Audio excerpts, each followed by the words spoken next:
At the family dinner, my dad cracked a joke that cut sharper than any knife on the table. Everyone laughed except me. Their laughter filled the room, bouncing off the walls like it was background music. But to me, it felt like a spotlight exposing everything I had tried to ignore. I didn't argue. I didn't roll my eyes. I didn't even force a smile. I simply folded my napkin, pushed back my chair, and walked out quietly. That night became a turning point, one I didn't fully understand until much later. Weeks afterward, when they finally tried reaching out, it was already too late. By then, I had moved on in ways they never expected. Reddit. My name is Mira. I'm 32 years old, and if I had to sum up my place in my family, I'd say this. I've always been the odd one out. Not the rebellious black sheep. Not the troublemaker. Not the scandal everyone whispers about. No, it's subtler than that. I've always been the quiet puzzle piece that just didn't fit into the big, noisy picture my parents loved to paint. My family is the kind where the volume is always turned up. People talk over each other, jokes fly constantly, and whoever can grab the most attention becomes the star of the night. I was never good at that game. I've always been more deliberate, the kind of person who thinks before speaking, who weighs every word before letting it slip into the air. In a family built on quick comebacks, banter, and spotlight moments, that restraint got me branded as too sensitive. For the sake of this story, I'll use new names. My dad will be Ray, my mom Celeste, and my siblings, Dax, who's 30, Lena, 27, and Theo, the youngest at 24. They all stayed close to home, revolving around the family hub like planets around a sun, while I was the only one who chose distance. To Ray, that distance wasn't independence, it was betrayal. Ray lives for attention. Always has. He treats gatherings like stages, and every conversation is just another performance where he gets to hold the mic. His favorite trick? Using humor as a weapon. At the dinner table, he's the king, tossing out jabs about people's jobs, their appearance, their choices, all dressed up as jokes. And everyone plays along. They laugh even when they're the target, because if you don't laugh, you become the next punchline. For years, I laughed too.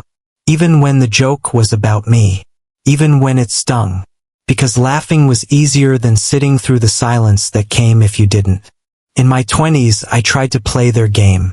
I got the stable job they expected, the kind I never loved but kept because it looked respectable. I stayed close enough to show up at birthdays and holidays. I smiled through every dismissive comment. While my parents bragged about my siblings, Lena's travel adventures, Theo's athletic streak, Dax's career milestones, they skimmed over me. I told myself that was just family. You swallow the hurt, show up anyway, and keep the machine running. But something shifted last year. Maybe it was burnout. Maybe it was finally seeing things clearly. Either way, I quit that job, moved out of the city, and built a consulting business.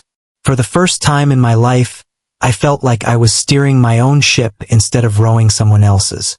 I didn't make a big announcement, not because I was hiding, but because I knew what would happen if I did.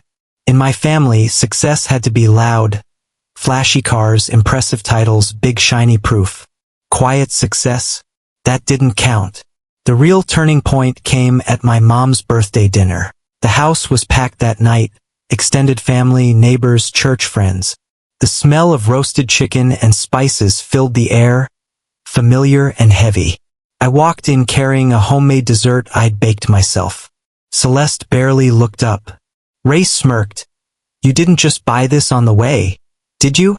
His tone dripped with sarcasm. I brushed it off, told myself not to let it sting. Dinner was the same chaos as always. Ray held the spotlight, cracking jokes at Theo's expense, hyping Lena's upcoming trip, showering praise on my cousin Jace for his new promotion. Then, like tossing me a bone, my mom turned the spotlight toward me. "Mira's been working on something too, haven't you?" I gave the simplest answer I could. I mentioned I'd started consulting, that it was going well. I kept it short because I knew too much detail would only feed their criticism. That's when Ray leaned back, grinning. Ah yes, Mira's little pajama business.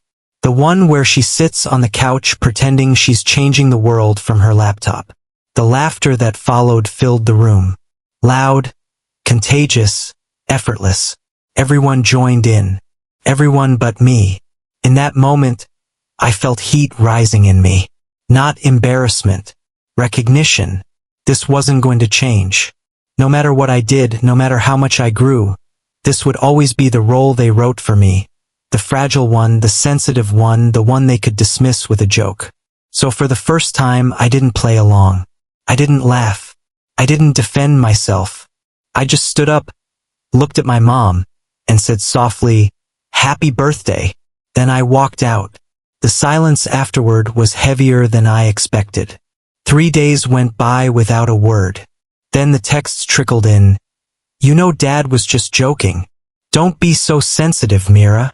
We missed you." But I didn't reply. Not out of punishment, but because I finally understood silence could say more than any argument ever would. When they eventually showed up at my apartment, uninvited, carrying pie and excuses, I listened. Ray said I'd gotten too serious. Celeste claimed they just wanted to understand me. Dax shrugged and admitted, "You know how Dad is. Did you really expect him not to take the spotlight?" That was the most honest thing he'd ever said, and it cut deep, because they all knew. They always knew. Then Celeste said the line that sealed it. "You always make everything about you. We've been walking on eggshells for years."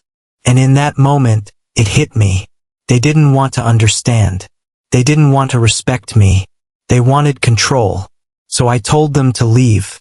And when the door shut behind them, the silence didn't feel lonely. Felt earned. That was the night I drew my line. I stepped out of the family group chat, blocked numbers, poured myself into my business. What Ray mocked as a pajama project was, in truth, no small thing. I'd been building it quietly for 2 years, helping creative brands grow, and it was thriving. My work was already changing companies' trajectories. They just didn't know it because I hadn't handed them the spotlight to clap for. So when Theo's engagement invitation arrived, embossed impersonal, I didn't throw it away. I tucked it into a drawer as a reminder. Because while they were planning another party where I'd fade into the background, I was preparing for my own kind of celebration. My studio opening. It wasn't revenge, it was strategy. The launch night was intimate, filled with clients and collaborators who believed in me. I wore a soft blue dress that matched the accent wall of my new studio. For the first time, I wasn't shrinking in someone else's home. This was my space, my rules. Halfway through the evening, the door opened. Lena walked in, uninvited. She scanned the studio, eyes narrowing. "So this is what you've been hiding? Everyone thought you were sick or something." I shrugged. I had something more important to be at. Her congrats was half-hearted, barely audible. She left quickly, but her visit was enough to confirm what I already knew. They didn't come to celebrate me. They came to measure me. The next day, messages exploded again. Ray was furious I hadn't invited him. Celeste scolded me for choosing work over family. Dax asked if this was revenge. I didn't reply, because real revenge isn't announced. It's lived. Soon, local blogs picked up my studio launch. Clients posted photos, sharing stories of how my work had changed their businesses. One article called me the consultant who built quiet success without the noise. That one made me smile. My family found out the same way everyone else did. Ray called angry. Celeste guilt-tripped. Dax made vague digs online. None of it mattered. Then came the irony. I was invited to speak at a business panel, and there, in the crowd, was Ray. He shifted in his seat as I said, "Sometimes, the loudest doubters are the ones closest to you, and sometimes, silence is the strongest answer." Afterward, he approached me. "I'm still your father. I'm not your enemy." I looked him in the eye. "You're not the enemy, but you chose pride over my dignity for years. I'm done pretending you were on my side. Then I walked away. Months passed. Theo never reached out. Lena tried once through a friend. Dax kept posting passive-aggressive jokes. Celeste's guilt-filled messages grew less frequent. And Ray stayed quiet. And for the first time I felt free. Not because I'd won, but because I'd finally chosen myself. They could keep their dinner table, their smug laughter, their endless performances. I had my own name on a door, people who respected me, and a life where I didn't have to shrink to fit. That was all the closure I needed. And that was truly the end. Thanks for listening. Share your thoughts below, and if you found this story meaningful, don't forget to like and subscribe for more.